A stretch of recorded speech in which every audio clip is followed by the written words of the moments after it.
Hai, Assalamualaikum guys. Selamat kembali ke channel Adi Motorano Vlog. Hari ni aku nak kongsi dengan korang perbezaan ECU dan CDI. Apakah perbezaan fungsi ECU dan CDI ni?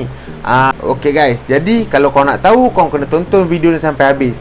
Dan siapa yang belum subscribe tu, yang mana baru menonton video dari channel ni, sila subscribe dan nyalakan butang loceng untuk notification video yang akan datang. Jadi sekarang kita tengok intro ni dulu.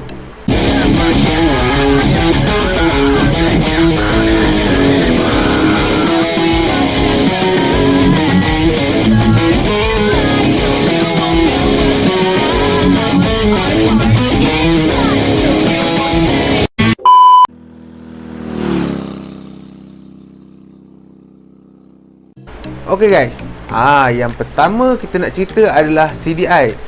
CDI ni bermaksud Capacitor Discharge Ignition. Itu panjang dia lah. CDI ni berfungsi dekat motor yang menggunakan karburator. Sebab apa?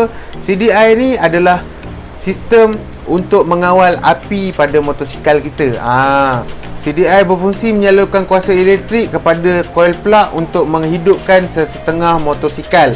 CDI juga digunakan untuk mengawal maksimum kelajuan putaran enjin. Jadi dia mengawal putaran enjin dan maksimum dia berapa boleh pergi. Itu bezanya CDI ni. Kalau CDI, dia ada CDI racing. CDI racing dia tak ada cut off. Maksudnya tak ada cut off ni, dia tak mengawal putaran enjin.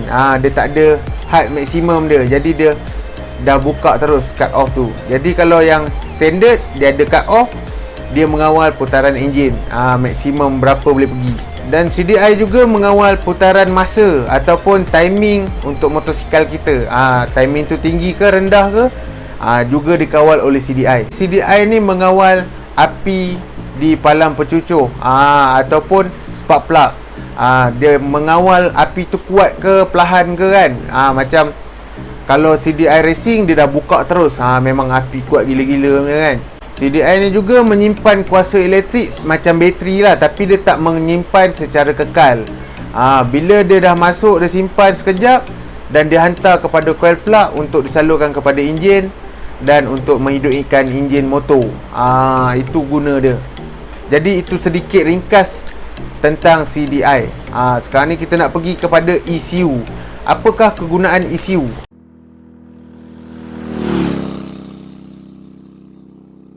Okey guys, ECU ni berfungsi menerima data daripada sensor-sensor yang ada pada motosikal menggunakan injection. ECU ni digunakan oleh motosikal yang menggunakan sistem injection.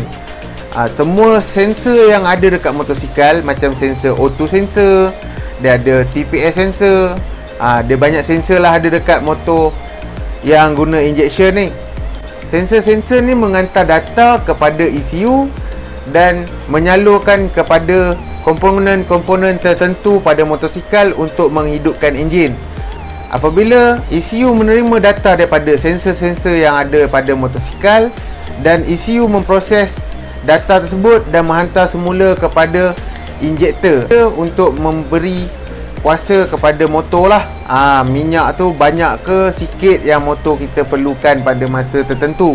ECU juga mengira luas bukaan sleeve daripada throttle body untuk menyalurkan petrol berapa banyak yang perlu disalurkan pada injektor. Dan ECU juga mengesan apa-apa kerosakan yang ada pada motosikal.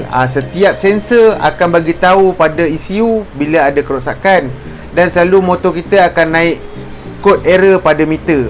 Kalau motor injection, dia ada kod error dekat meter bila ECU terima data bermasalah daripada sensor-sensor yang ada pada motosikal. ECU juga mengawal api yang disalurkan kepada palang pencucur ataupun spark plug. Dan yang terakhir, ECU juga mengawal nyalaan kipas radiator pada motosikal. Bila enjin motor kita panas, ECU akan menerima data daripada temperature sensor dan menyalakan kipas radiator. Bila motor kita enjinnya panas, ECU akan menerima data daripada temperature sensor dan menyalakan kipas radiator. Sebab apa? Kipas radiator motor yang injection ni dia tak berjalan sentiasa lah.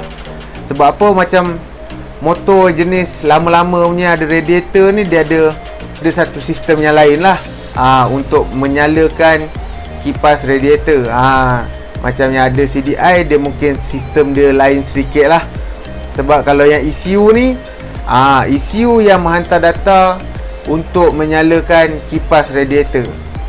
Okey, jadi itulah sedikit perkongsian ringkas tentang ECU dan CDI. Perbezaan ECU dan CDI. ECU pada motor yang injection dan CDI pada motor yang menggunakan sistem karburator. Dan itu sajalah sedikit perkongsian untuk hari ini. Kita jumpa di video yang akan datang. Kalau korang belum tekan butang subscribe, dan tekan sekarang dan nyalakan butang loceng. Jadi like, komen dan share. Kita jumpa di video yang akan datang.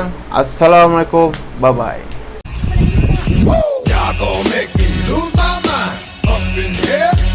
Terima kasih. Tabik sering aku bagi pada barisan hadapan, berperang dengan virus nyawa menjadi cagaran. Kualitas sekarang aku salut dan semua yang bagi harapan. Tidak kisah apa bangsa, semoga diberkahi Tuhan. Corona kau berbahaya, silap sikit hilang nyawa. Hadir macam halimun dan tiada siapa yang perasan. Corona kau tak percaya, hadir macam Hayabusa. Cuma ada dua pilihan, sembuh atau ke kuburan. Corona kau telah datang, ada insan sudah insaf. Dulu malah sembahyang, kini laju dalam saf. Dulu selalu dengar tembakan PUBG dari jiran, sekarang selalu dengar alunan suara jiran baca Quran. Salam dari kami 7 hasil Kinabalu, Repo bawa tanah, gerakan bawa bayu. Tolong hadam, tolong simpan apa yang kami coba sampaikan. Dalam bahasa dan pesan, jadi simpan jadikan pedoman.